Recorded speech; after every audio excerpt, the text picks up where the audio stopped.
wakwibaza uti se umuntu bundi buriya yamenya yuko agiye gupfa? Umuntu buriya yabasha kumenya yuko agiye gupfa mu minsi iri imbere? Akwiye kugira ibintu rumwe yirinda kubera ko amenye ko agiye gupfa? Ikintu ushaka kukibaza gusa kuri uyu munota ngiye kwemeza nkubwira uti yego cyane rwose birashoboka. Mu nzozi z'ubwoko buri ngiye kugusobanurira, niba ugira uroteza inzozi utangire usenge usaba Imana ko yakurinda icyo bita urupfu rututse kuri Satani, kubera ko ibi bishatse kuvuga urupfu 100% kandi iyo udasenze nta kabuza urapfa. Ngiye mwumva ni Mr Alex. Mwiko gukora subscribe mureba hasi mukore subscribe, kandi nawe wakoze subscribe warakoze, Imana niguha umugisha. Turanagushimira umuntu w'umugabo kubera ko iyo tugeze kuri munota n'imbaraga ndetse n'ubushobozi bwawe wabigize mu ruhare. Reka dukomeze n'ubwoko bwa mbere bw'inzozi warota bikakugaragariza yuko mu minsi yawe ugiye gupfa iri imbere. Inzozi za mbere, kurota ugwa mu rwobo. Ushobora kwibaza se kurota urwa mu rwobo bisobanuye iki? Ushobora gutekereza ko ari urwobo rusanzwe, gusa si biba biri nk'uko koko uwo ubitekereje. No, biba bitandukanye. Ahubwo abantu nuko wenda bo babitekereza bakavuga uti ibi bintu ni kimwe n'inzobo. Umuntu ashobora kubirota kubera ko habaho isi y'umwuka hakaba n'isi y'umubiri. Haba isi y'umwuka hakaba n'isi y'umubiri mu buryo bw'inzozi. Ushobora kurota ikintu ejo kikaba mu bintu bizaba mu buzima bwawe busanzwe, gusa iyo urose ugwa mu cyobo ni ikintu kimenyesha urupfu. Ndetse iyo utabaye maso ngo usenge Imana uyibwire uti Mana undinde urupfu, undinde ibitero bya Satani byatuma mpfa, cyangwa se undinde icyatuma cyose mpura n'urupfu ruturutse kuri Satani ushaka kunyica. Aho ngaho ni Satani ubaguteze urwobo kugira ngo ugwemo ubundi upfe. Mu gihe urosize inzozi jya uba maso usenge, kubera ko Imana ibikweretse, ndetse nta nubwo ari Satani ubikweretse, kuko Satani ntabwo yakwereka yuko agiye kukwica. No, ntabwo bishoboka. Imana niyo yonyine iba yagusanze ikakwereka yuko Satani afite inzira, cyangwa se afite uburyo, cyangwa se afite ibyo yaguteze kugira ngo bashupfe, abashe kukwica, abashe gutuma upfa utamenya Imana, abashe gutuma utariye kumigisha yaguteganyije iyo Mana. Imana ubundi iba yarateganyije ibintu byinshi: umugisha, ibyo kurya, ibyo kunywa, amafaranga, gukira akagira icyo ageza ku bandi. Gusa iyo utabaye maso nta kabuza Satani arakwica. Abashaka kwica kubera iki rero? Abashaka kukwica kugira ngo utazabona ayo masezerano Imana yagusezeranyije. Niba ujya ubasha kurota izi nzozi, ndagusabira kuba wabasha kuzajya usenga, ugafata igihe uhite wicara usenge. Niyo wabikora aka kanya ukicara nk'iminota 10 ndumva atari myinshi, ibaye myinshi wakoresha 5, ukavuga uti Mana ndakwinginze mu izina ryawe Yesu Kristo undwanirire, unkurire urupfu Satani aba yaneze imbere ashaka kunyica, kandi wansezeranye ibintu uzangezaho, kandi wansezeranyije ko hari ikintu uzangirira, kandi hari ibyo wavuze ko uzankorera. None Satani ndi kubona ashaka kunyica, kandi niyo nyine ufite ubutware bwo kuntwara mu gihe wankunze. Ndakwinginze rero gira icyo unkorera, unkureho urupfu rwa Satani. Amasisho imensi wasenga, ushobora gusenga nanone ukongera ukarota waguye mu rwobo. Bivuze ko amasengesho yawe adakomeye, cyangwa se amasisho yawe adakomeye. Ugomba kugira umuntu runakubwira, ukamubwira akagusengera, akagusabira ku Mana ikakurinda icyo bita urupfu. Niba utarasenga, cyangwa se ujya uzirota ugahita wiryama ukavuga ngo nzaba nsenga, cyangwa ukaba warigeze kuzirota ugahita usinzira, umenye ko nta kabuza urwo rupfu ruracyakugendaho.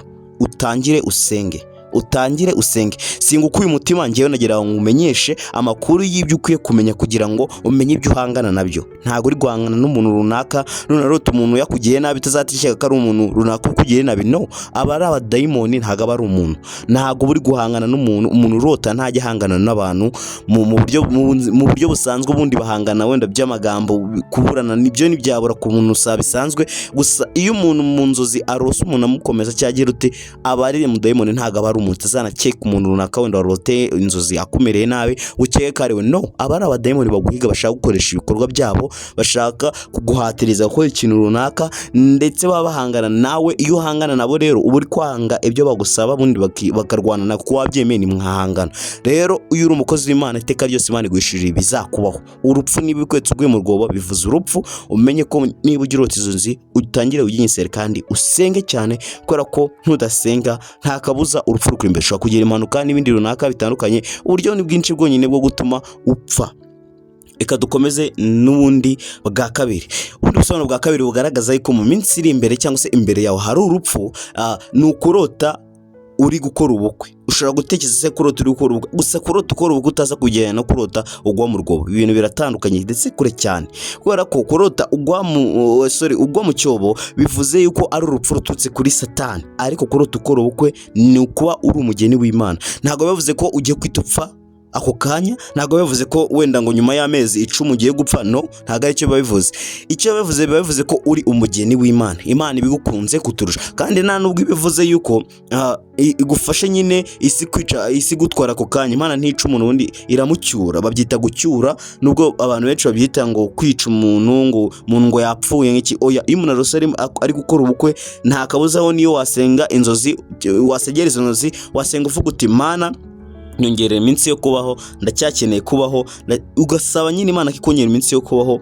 Nicyo ngicyo wakora, ntabwo wasenga ukuza ngo urupfu rututse kuri Satani. Oya, kurota ukora ubukwe ni ugutaha ukajya mu ijuru. Imana iba yagukunze, muri make ubu uri umukozi w'Imana. Ushobora kuba utabyibonagaho cyangwa utakoreraga Imana, ariko yo ibona ko uri umukozi wayo bitewe n'ibikorwa runaka byiza ukora, wenda uyiziho nawe, byose birashoboka. Rero iyo urose ukora ubukwe ni ikintu cyiza, kubera yuko Imana ibikumenyesha yuko nunapfa igihe runaka uzapfira, kitari vuba cyangwa se gishobora kuba kiri na vuba, ariko ntabwo kiba kiri vuba, kubera ko Imana iguha iminsi yo kubaho. Ntabwo Imana itikira umuntu ako kanya, ntabwo ibyo bibaho. Imana yo irabanza ikakureka, ariko iyo urose mu rwobo ho ubihita birangira no uko nguko. Rero iyo urose uri gukora ubukwe bivuze ko uri umugeni wa Yesu, usenga usaba Imana yuko yakurinda urupfu ubundi ikakongera iminsi yo kubaho. Icyo ni ikintu ukora, kuko Imana ibikweretse kugira ngo uyisenge, ubundi Imana ituma urota inzozi kugira ngo uyisenge. Rero iyo urose inzozi ibiguhaye ibizakubaho. Niba ujya urota amenye ko uri umuhanuzi kubera kumenya ibizakubaho, ndetse ushobora kuba unarota ikintu ejo ukabona cyabaye cyangwa se kikubayeho. Ujye umenya yuko ari ikintu bita ubuhanuzi, impano y'ubuhanuzi ufite muri wowe, kuko ushobora kurotera umuntu ikintu ejo bundi kikamuha, byose birashoboka. Rero kurota nanone ukora ubukwe umenye yuko nabyo bishatse gusobanura urupfu gusa rutari rubi, urupfu rwiza, ndetse kugira iherezo ryiza. Muri make ariko nta bisobanuro, bisobanuye kugira iherezo ryiza mu buzima bwawe, ukitaba Imana ariko ukigira mu ijuru, ugasanga abamarayika ndetse ukanezeranwa nabo. Icyo nicyo kintu bishatse kuvuga kurota ukora ubukwe. Ubwoko bwa gatatu rero busobanuye urupfu, gusa ubundi bwoko busigaye bwo ni iby'urupfu rututse kuri Satani. Ubwoko bwa gatatu, kurota uri mu mazi menshi, muri lake cyangwa se mu kivu runaka ukirimo hagati, cyangwa se waba uri no ku nkombero zacyo, ariko ubona uri mu mazi menshi uri kuyoga wishimye ugize ute, urwo n'urupfu rututse kuri Satani. Mu gihe ubashe kurota inzozi gito byo gusenga, ushobora kurota wishimye ukagira ngo ni ibintu byiza. Ubundi umuntu agiye gupfa, ubundi nibisanzwe agaragaza ibimenyetso atarasanzwe amenye agaragaza, muri make yatangiye kwishima, atishima cyane, agasekera abantu cyane atabasekeraga. Nurota uri mu kivu runaka ugihagazemo cyangwa se uri kucyogamo cyangwa ukakigwamo, umenye yuko ugiye gupfa, ndetse nudasenga Imana ngo igukureho uru rupfu nta kabuza uzapfa, kubera yuko iki kintu nacyo gisobanuye urupfu. Kubera yuko hari nk'umuntu ushobora kuba ajya arota, wenda hari abantu bajya bambaza ubusobanuro bw'inzozi. Hari umuntu ushobora kurota akarota aca hejuru y'ikiraro, noneho akabona ngo ikiraro kiri kugenda wenda kinyeganyega kidafashe neza, ku buryo anyereye gato ashobora kuhitagwa muri icyo kiraro, ashobora kuhitagwa muri ayo mazi menshi ari munsi y'icyo kiraro. Akarota ari kugenda hejuru y'amazi gusa, ngo akabona munsi yaho hari amazi menshi cyane, ngo akabona yuko ngo anyereye gatoya yahitagwamo, kandi ngo ikiraro kikagenda gititira. Aho hantu mba nkubwije ukuri, ntudasenga nawe uzapfa, kuko nagusobanuye ko amazi menshi ari urupfu. Kurota amazi menshi cyane bisobanuye urupfu. Niba mu buzima bwawe rero ujye ubasha kurota izi nzozi, ukarota uri mu mazi menshi, uri kuyoga runaka, wenda uri gukora ikindi kintu runaka, umenye yuko ikintu gisobanuye urupfu. Mu gihe utabashije gusenga, umenye ko nta kabuza uko byenda kose shitani azakwiba upfe, azakuriganya ubuzima. Satani abayeho mu buzima bwo kuriganya, yariganya ibintu byinshi bitandukanye. Rero nudasenga azakuriganya ubuzima, ubundi upfe, ubundi nawe ugende uzi ko uri gukora ibintu runaka, wenda mu kazi byiza, ugira ibintu runaka ukora, wenda uvuga uti ibingibi mbiteganyamo umusaruro, gusa utazi ko ibyo bikwerekeza mu rupfu. Satani afite inzira nyinshi zo kukwiciramo, afite inzira nyinshi zitandukanye. Ashobora kugutega ibintu runaka, ashobora kohereza abakozi be hano ku isi, abarozi bakagutega, abapfumu, agaki muri make afite uburyo bwinshi yakwicamo ashaka kukwica. Gusa icyo nawe ukwiriye nuko atazi yuko nakaranabiza abizi yuko iyo usenze Imana ikubyenda kose bivaho, kako Imana iba yabikweretse kugira ngo duse mwugiriye n'inama mu gihe urose inzozi gihita ubyuka ku kanya ukizirota uhita usenga, ndetse ugire n'umunsi ufate amasengesho. Niyo wafata amasengesho y'amasaha 4 yonyine, wenda ukavuga uti ngenda hera saa 12 za mu gitondo ubundi ngeze saa 6. Niyo wageze saa 6 nturye cyangwa ukageza saa 7, so tugeze saa 7 kubera ko hari abantu benshi, hari abantu barya mu masaa 2 bakongera kurya nimugoroba. Rero bibaye byiza wahera nko mu masaa 12 ukageza saa 7, ayo masaha ukaba uri mu kazi gusa mu mutima wawe uri gusenga uvuga uti Mana mfashe ibi ngibi niba nkureho urupfu Satani ari kunega, unkoreho ibyo Satani nshakaho byose. Ibyo bintu byose wabisenze nta kabuza Imana yakugira neza, urwo rupfu rukakuvaho. Mu gihe rose inzozi uko ari 3 ujye usenga, ndetse kadukomeze n'iza 4, ariko mu gihe rose uru rupfu ujye utuba amaso usenge, urupfu ujye utuba amaso usenge. Mu buzima bundi busanzwe abantu benshi hari igihe barota inzozi akahita yiryamira akavuga uti ubwo numva naniwe ibitotsi biranyishe, Mana reka nzasenge ejo. Ukabona nyine ni wa muntu no stress, umuntu cyakora cyo nta nubwo nanamurenganya ko nawe nagabaza icyo bisobanuye. Rero icyatumye mfata uyu mwanya kugira ngo mbasobanure, mu gihe ikintu runaka kigiye kukubaho jya amaso usenge, nakabuza nudasenga njye sinkubeshya banyita Alex, Mr Alex, ntakubeshye urupfu ruzakugeraho. Ko ntago mfashe uyu mwanya nje kuwutakaza ubusa, nje kubwira ibintu bizakugira umumaro. Njyewe nyita ibyo ushaka, mfata uko ushaka, gusa ibyo nkubwiye ndabizi neza yuko ari ukuri kandi ntutabisengera nta kabuza bizakubaho. Yego, reka dukomeze. Rero mu gihe ubashije kurota izi nzozi,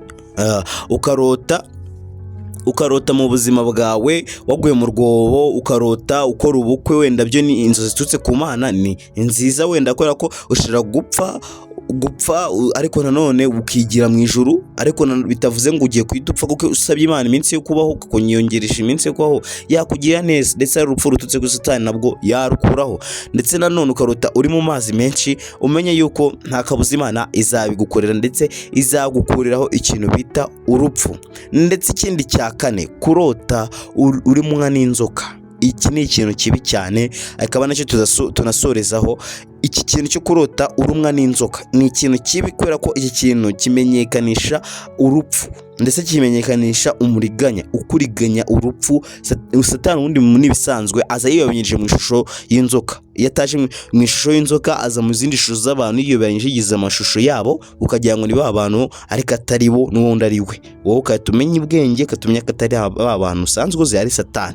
Rero Satani mu buzima busanzwe mu nzozi yiyoberanya inzoka, ndetse no mu buzima busanzwe ni inzoka. Ndetse urebye yigira icyo ishaka muri make, yakwigira umuntu mwiza, yakwigira umukobwa mwiza, yakwigira umuhungu mwiza, yakwigira umumama mwiza, umupapa mwiza, nunamenye ko ari nyine kwiyoberanya byo arabishoboye. Rero ubundi Satani ni inzoka. Rero iyo urose Satani aza kukuruma, muri make y'urose inzoka ikuruma, ujye umenya ko ari Shitani ushaka kukuriganya imigisha, urupfu, ndetse ushaka kukuriganya ubugingo, utifuza kuzagera mu ijuru, utifuza ko hari icyo wazageraho. Mbese muri make ni umuriganya ukuriganya byose, akakuriganya umugisha, akakuriganya amafaranga, akakuriganya akazi, akakuriganya ndetse n'ubuzima. Ibi bintu uko ari 3, umugisha, amafaranga, akazi, byose akahita bikuriganya. Niba wanasengaga nabyo ashobora kubikuriganya warose izo nzozi, kuko umuriganya haba harimo ibintu byinshi ashobora kukuriganya. Rero mu gihe urose inzoka ikuruma, ujye umenya yuko nta kabuza nudasenga Shitani arakuriganya, kandi natakuriganya ubuzima, cyangwa kuriganya amafaranga, cyangwa kuriganya umugisha w'Imana, ariko kazi ari byo umugisha w'Imana ukubiyemo ibintu byinshi, umugisha w'Imana ukubiyemo ibintu byinshi ndetse cyane. Rero mu gihe urosize inzozi jya uba maso usenge Imana uyinginga uvuga uti Mana ndengera kuko natewe, ndengera uzundwanirire kuko Shitani ashaka kunyiba, kandi mu buzima bwanjye bwa buri munsi ndifuza ko wazampora hafi, ndifuza ko nazagukorera nubwo ntagukorera wenda kandi nanone hari n'uvuga uti nubwo ndi umukozi wawe ndifuze ko wandinda ubundi ukayongera iminsi yo kubaho ukandinda satani ashaka kundiganya umugisha ubuzima ndetse n'amafaranga kandi wabimaye kugira ngo mbikoreshe neza wabimaye ufite impamvu wabimaye rero ndakwinginze mu izina rya Yesu fasha ubindindire satani atazabindiganya atazabintwara rero mu gihe ubashe gusenga gutyo nta kabuza Imana irakumva ubundi ikagira ikintu runaka igukorera kubera ko Imana ubundi ni Imana y'impuhwe ni Imana y'imbabazi ndetse ni Imana y'urukundo Imana ikisabye irakiguha gupfa wowe yisabanye kwizera ndetse we ubikoranye umutima mwiza utabikoranye umutima mubi umutima wejejwe umutima ukunda Imana nyine umutima wiyegereza Imana ngiye ikintu inama nabagira mwese muri kungurikirana cyangwa mwese mudukurikirana umunsi ku wundi ndanabashimiye ko mwakoze subscribe Imana nikomeze ibaho umugisha ikintu nababwira ni iki ngiki mu gihe wundi ushaka gutereta Imana ushaka ko ari kikugezaho gikora iki kintu ujye ufata ikintu bita face mask agapfukamunwa mu gihe ugiye mu kazi wenda n'amaguru cyangwa se ugiye mu kazi n'imodoka ugenda usenga ndabizi neza nta muzareba ku munwa wawe ndabizi neza nta muntu uzakuvugisha no abantu benshi nta bantu bazakuvugisha benshi niba nakuvugisha uzabasuzeho iminota ingahe uhite wibuka ya gahunda urimo yo kugenda wisengera usenga gahoro ugiye mu kazi ubasuhuze nunagaruka uve mu kazi ugenda usenga ibi bintu ni ibintu byiza kuko biroroshye si kimwe no gufata amasengesho y'iminsi ngahe 3 4 hari abakora n'icyumweru bitewe n'imbaraga zabo kuzingana mu gihe rero ufite ikintu bita imbaraga nke utabasha gusenga buri munsi wazajya ubigenza utyo mu gihe ugiye mu kazi ukagenda wisengera wambaye agapfukamunwa wava mu kazi ukava mu kazi wisengera wambaye agapfukamunwa ni ibintu byoroshye ndetse cyane ahubwo nuko wenda hari abantu biremerera kandi byari ibintu byoroshye ndetse cyane byari ibintu byiza Imana ishobora kuzajya iguheramo umugisha ibintu byinshi ushobora gusabiramo Imana ikajya ikindi cya kangahe cya 6 wenda reka mbabwire icya 5 ndumva ari cyo twatugezeho icya 5 abagiramo inama mwakora cyangwa se gisobanuye urupfu ariko kamanze mbagira inama ushobora kubyuka ninjoro ubundi mu masaha 9 y'ijoro mu masaha ya saa 9 ya ninjoro wabyuka ugasenga ukavuga uti Imana ndakwinginze nkurera ibingi kuko amasaha ya ninjoro iyo yasenzemo ubundi Imana iha agaciro isengesho ryawe cyane kako wigomye ibitotsi kandi ubunaniwe sinzi iki kintu niba ucyumva neza wigomwe ibitotsi kandi nanone unaniwe rero Imana uko byagenda kose irakumva icyo wavuga cyose kuri yo irakumva mu masaha ya ninjoro Imana ibitegeye ugutwa umuntu uri bubyuka akayisenga mu gihe wisorose izo nzozi uhita wicura ako kanya usenga iyo ubyuka ako kanya ushobora kuhita wicura ukatubyuka ugasenga kandi akeka nta muntu ugira utangaguma asinziriye acishamo akanya ko kuhita byukamo gatoya iyo runarose akasoza inzozi ahita agira akanya ko kwicura akahita byuka gito rero ako kanya ubonye yuko usenga kwa Imana bikwetse kugira ngo utisenga ako kanya kuko iyo usenza ako kanya nta kabuza Imana nabwo ibigukuriraho kandi ntugasenge rimwe ngo uiturekera ngo ubwo nasenzega Imana yabyumvishe byarangiye hoye ujye ubikora ukurose kandi nanone nunabyuka ujye mu kazi usenga mu gihe warose izo nzozi ninjoro ugasenga gihita ubyukana na mu gitondo wambara agapfukamunwa ugende mu muhanda wisengera uve mu kazi ugende wisengera ibi ni ibintu byoroshye cyane rero ndabashimiye mu mbabare kuba nasoje igice cya 5 n'undi cya 6 cya 7 gusa ndabizi neza wenda ikindi gihe ninjya kubisobanura ninjya gukomerezaho nzabanza mbisobanurira ikiganiro kizakurikiraho nzabanza mbisobanura ubundi dukomerezeho twese n'abandi mwese mwarimo nkurikira ndabashimiye Imana niba umugisha biterwa n'igihe umuntu aba afite rero mwibuke gukora subscribe murebe aho hasi mureba handitse subscribe ndetse mukande n'akazogera ndetse musharinga no ku nshuti zanyu ndabashimiye rero Imana niba umugisha kandi ndabashimiye ko dukomeje kubana ndetse n'abandi mwese twakomeje kubana tugikomeje kubana Imana nikomeze ibaho umugisha kandi bagure muri byose ibampera amafaranga ibampera umugisha ndetse ibampere byo muyifuza kuri yo iteka ryose kuko mbifuriza ibyiza simbifuriza ibibi nubwo nabazi nubwo tutaramenyana ndabakunda cyane Imana niba umugisha nimero zanjye ziri muri description ushatse kunyandikira kuri WhatsApp wanyandikira urebe muri description ubundi unyandikire kuri WhatsApp undi tuvugane twibere n'inshuti nta kibazo reka Imana ibampera umugisha nushaka no gusobanuza inzozi ntangaho nimero zanjye zazikura see you around kundi usobanura nzabasobanura undi munsi ukurikiyeho murakoze cyane kora subscribe